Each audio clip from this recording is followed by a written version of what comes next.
The bar was suffocatingly crowded that Friday night, one of those places where the music is just noise and everyone's forcing a smile. I was trapped in a corner by a guy who was completely deaf to social cues. His breath was a tidal wave of stale beer, his comments getting bolder with every passing second. Each time I tried to politely excuse myself, he'd just shift his body and block my way. It was getting scary. And then she appeared like a scene from a movie. She had these incredibly sharp eyes, short, dark hair, and an aura of confidence that just commanded attention. The whole noisy room seemed to just fade into the background behind her. She walked straight up to me, cool as anything, and slipped an arm around my waist. In a voice loud enough for him to hear, she said, "There you are, babe. I've been looking everywhere for you." The guy's face just crumpled. It was a beautiful mix of confusion and embarrassment. "Oh, sorry, I didn't," he stammered. She gave him this sweet smile, but her eyes were pure ice. They said, "Don't even think about it." She tightened her grip on my waist and said, "It's okay. We're just heading out." I immediately caught on, my heart pounding with relief. I just nodded along. "Yeah, we are." We walked out into the cool night air, and it felt like I could finally breathe again. A shaky laugh escaped me. "Thank you. Seriously, that was..." I trailed off, not knowing how to describe the mix of terror and relief. "Necessary," she finished for me, her voice calm. I saw his body language. "You looked like you needed backup." I smiled, my nerves still buzzing. "I really did. You were perfect." She grinned and held out her hand. "I'm Riley." "Emma," I said, taking it. Her hand was warm and steady.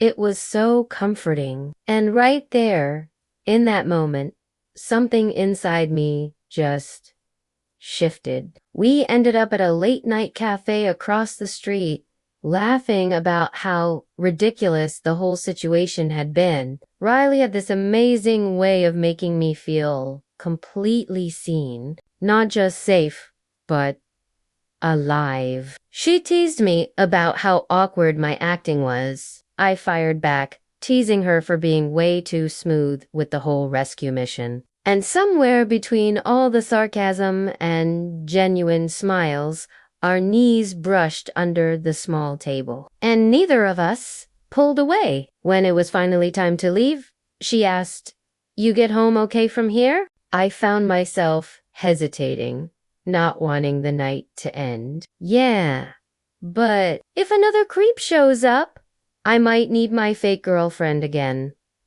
A smirk played on her lips. "Anytime, babe." That word, babe. It shouldn't have made my heart do but it absolutely did. For the next few weeks, I couldn't get her out of my head. Her voice, that easy laugh, the memory of how protective she'd looked standing up for me.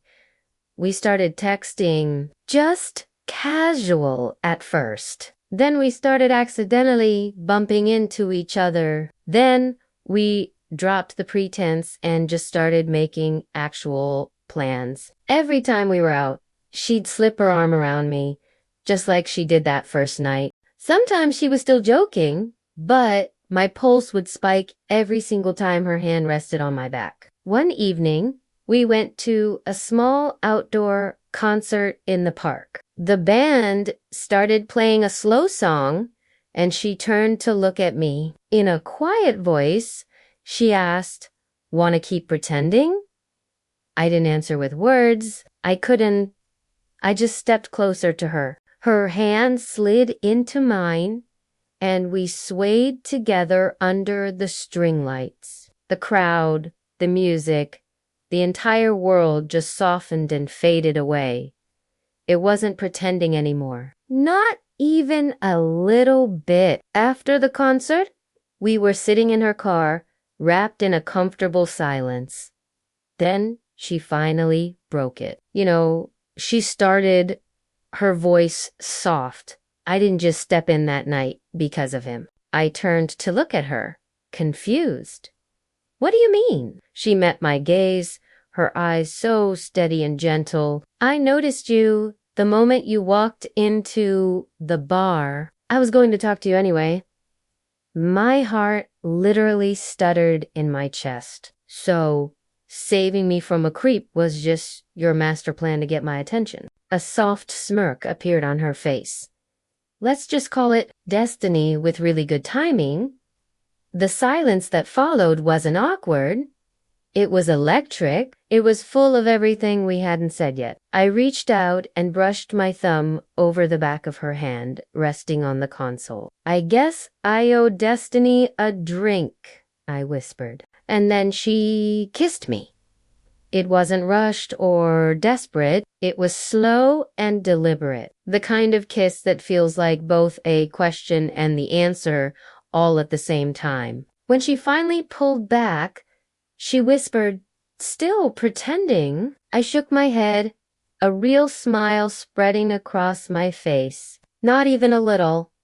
From that night on, Riley and I didn't need any more excuses. No more creeps to rescue me from.